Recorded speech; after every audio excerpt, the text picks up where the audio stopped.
Bonjour les amis, nous sommes aujourd'hui le 30 janvier 2023 et la lettre aux Hébreux nous dit « Par leur foi, ils ont conquis des royaumes. Pour nous, Dieu avait prévu mieux encore. » Waouh! Quelle déjà entrée en introduction déjà ce texte. Oui, par la foi, et comme Gédéon, Barak, Samson, Jephthé, David et Samuel et les autres prophètes ont acquis des royaumes et pratiqué la justice. Ils ont obtenu la réalisation de certaines promesses. Ils ont fermé la gueule des lions. Ils ont éteint la flamme dans des brasiers. Ils ont échappé aux tranchants de l'épée, retrouvé leur force après la maladie. Ils ont montré du courage à la guerre. Ils ont mis en fuite les armées étrangères. Des femmes dont les enfants étaient morts, ils les ont retrouvés ressuscités. Mais certains ont été torturés et n'ont pas accepté la libération qui leur était proposée, car ils voulaient obtenir une meilleure résurrection. D'autres ont subi l'épreuve et les moqueries, des coups de fouet, des chaînes, de la prison. Ils furent lapidés, sciés en deux, massacrés à coups d'épée. Ils allèrent ça et là, vêtus de peau de mouton et de toison de chèvre, manquant de tout, harcelés et maltraités, mais en fait, qui n'étaient pas dignes d'eux. Ils menaient une vie errante dans les déserts et montagnes, dans les grottes et dans les cavernes de la terre, et bien que par leur foi, ils aient tous reçu le témoignage de Dieu, ils n'ont pas obtenu la réalisation de la promesse. En effet, Dieu, pour nous, avait prévu mieux encore, et il ne voulait pas les mener sans nous à la perfection. La lettre aux Hébreux est assez claire à ce niveau-là, dans le sens où tous ceux qui ont vécu dans l'Ancien Testament ont vécu des choses spectaculaires. On le voit, le passage à mer Rouge, pour ne citer que ça, mais on a plusieurs événements où l'armée d'Israël a gagné, l'armée d'Israël a été vraiment une nation guerrière et conquérante, et ils ont vécu des choses fabuleuses.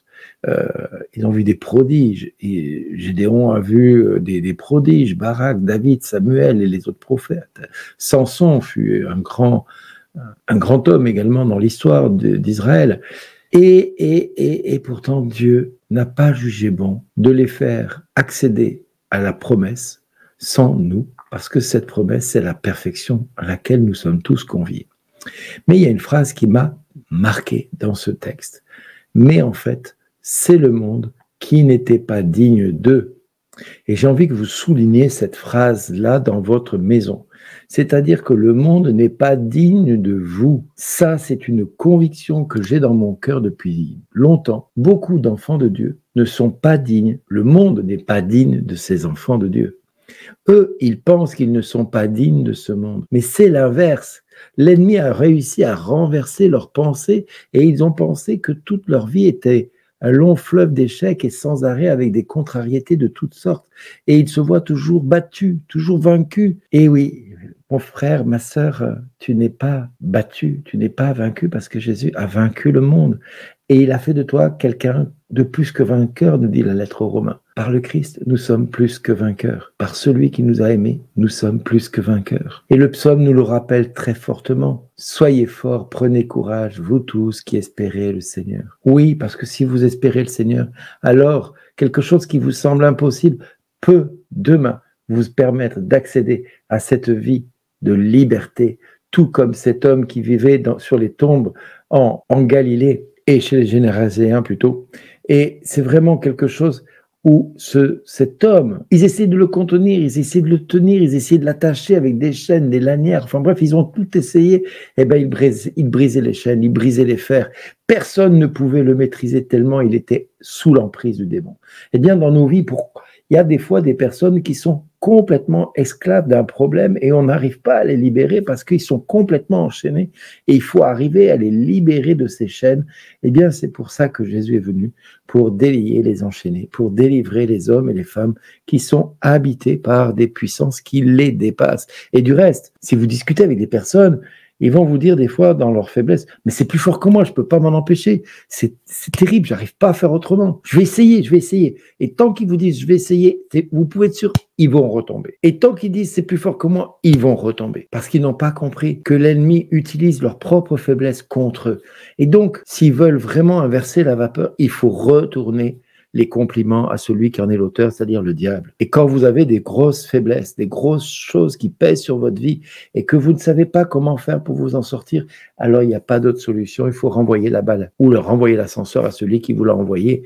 En clair, quand l'ennemi vous montre que vous avez honte, que vous êtes coupable, que vous êtes moche, que vous êtes ceci, que vous avez raté ceci, que vous avez raté cela, ok, ça c'est une évidence pour le diable. Et il vous le met le doigt dessus et ça fait mal. Eh bien, dites-lui simplement, merci de me rappeler combien je suis faible parce que j'ai failli oublier que Jésus avait donné sa vie pour moi et qu'il est venu me libérer de ce qui me fait honte et que tu me montres avec tant d'empressement.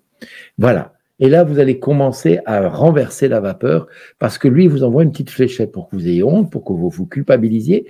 Et puis au final, si vous lui dites, je te remercie parce que j'ai failli oublier que Jésus avait donné sa vie pour ce point-là, justement, qui me fait mal. Eh bien, je peux vous assurer que vous lui renvoyez un missile nucléaire dans son camp. Autant vous dire qu'au bout d'un moment, il en aura marre d'en recevoir plein la tronche.